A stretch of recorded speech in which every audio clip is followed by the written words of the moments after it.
Atenolol, atenolol is beta one antagonist, तो ये beta one receptors के ऊपर जाकर ब्लॉक करेगा। सिंपली हम इसे कहें तो this is a beta blocker.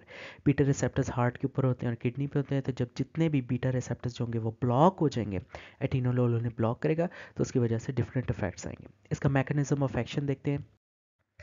अब अगर इसके मैकेनिज्म की बात करें तो सबसे पहले जो टायरोसिन है वो चेंज होता है डोपा के अंदर।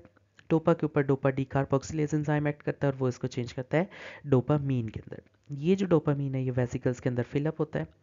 वेसिकल्स में फिल होने के बाद ये नॉर एड्रीनलिन में या नॉर एपिनेफ्रीन में चेंज होता है। देन वो चेंज होता है एपिनेफ्रीन में।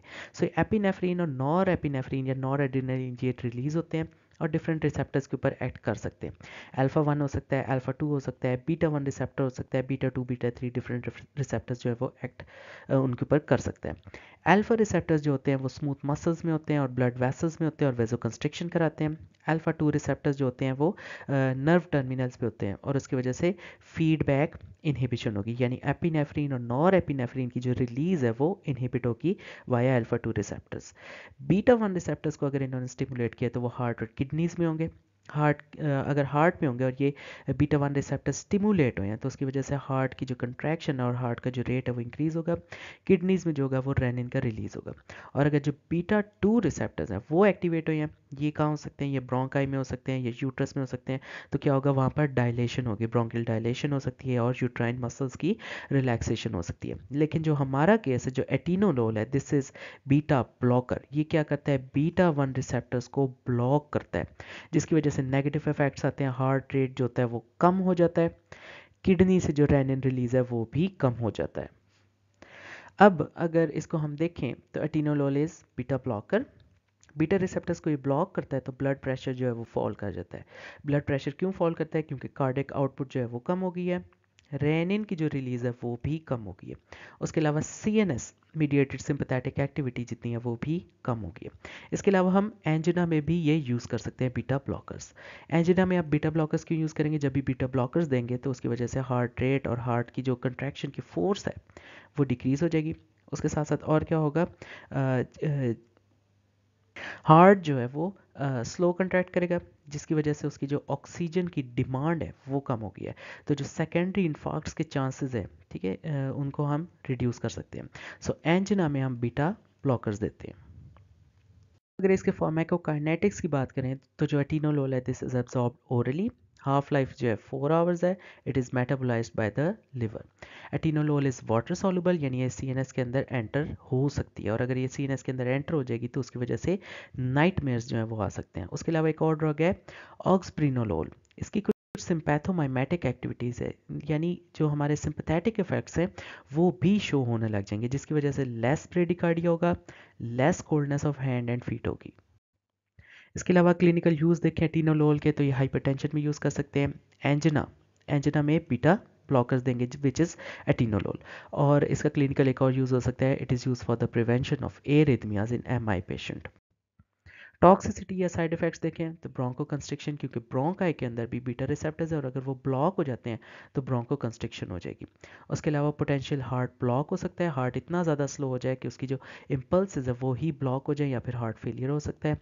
Decrease sympathetic warning to the hypoglycaemia and diabetic patients, अब होता क्या है कि जो बंदा डायबिटीज़ में होता है उसको जब हाइपोग्लाइसीमिया होने लग जाता है तो उसका सारा जिस्म जो है वो कांपता है, उसकी सिंपैथेटिक एक्टिविटी जो है वो इंक्रीज़ हो जाती है। लेकिन अगर हमने बीटा ब्लॉकर लिए हो तो हार्ट की जितनी भी वो टेकी वाली फीलिंग है उसको हम ब्लॉक कर देंगे। So there is decrease sympathetic warning, वो एक एक्चुअली वार्निंग होती है हाइपोग्लाइसीमिया के अगेंस्ट, तो हम उस वार्निंग को जो है वो कट ऑफ कर देंगे विच इज़ वेरी डेंजरस। उसकी वजह से diabetic patient without any warning ketoacidosis या कोमा में जा सकता है।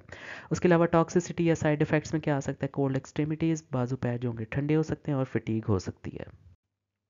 अदर सिमिलर ड्रग्स, बाकी जो मिलती जुलती ड्रग्स है उसमें nadolol, propranolol, oxprenolol, penbutolol, sotalol, timolol, pindolol, levobunolol, इसमें जो सोटालोल है ये पोटाशियम चैनल्स को भी छेड़ती है और इसीलिए सोटालोल को हम यूज़ करते हैं एंटी रिदमिक ड्रग्स में।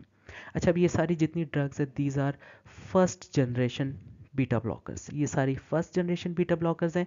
These are non selective beta blockers. Non selective का मतलब ये बीटा वन के ऊपर भी एक्ट कर सकती हैं, बीटा टू बीटा थ्री ये सब रिसेप्टर्स के ऊपर एक्ट कर सकती हैं। So these are non selective first generation beta blockers. उसके अलावा एसब्यूटोलोल, एटिनोलोल, बिसोप्रोलोल, एस्मोलोल और metoprolol, these are second generation beta blockers. उसके साथ साथ इनका एक और फीचर ये भी है कि ये बीटा वन सेलेक्टिव हैं।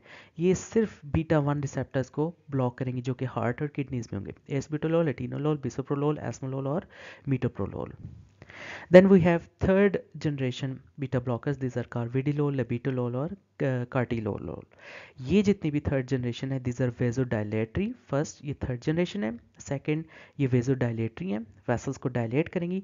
Third these are non selective और फोर्थ ये अल्फा और बीटा दोनों रिसेप्टर्स को ब्लॉक करेंगी। उसके बाद जो बिटैक्सालोल, नेबिवोलोल और सलीप्रोलोल हैं, ये भी थर्ड जनरेशन है, ये भी वेजोडाइलेटरी हैं, but they are beta one selective only. ये सिर्फ बीटा वन रिसेप्टर्स को छेड़ेंगी जो कि हार्ट और किडनीज में होंगे।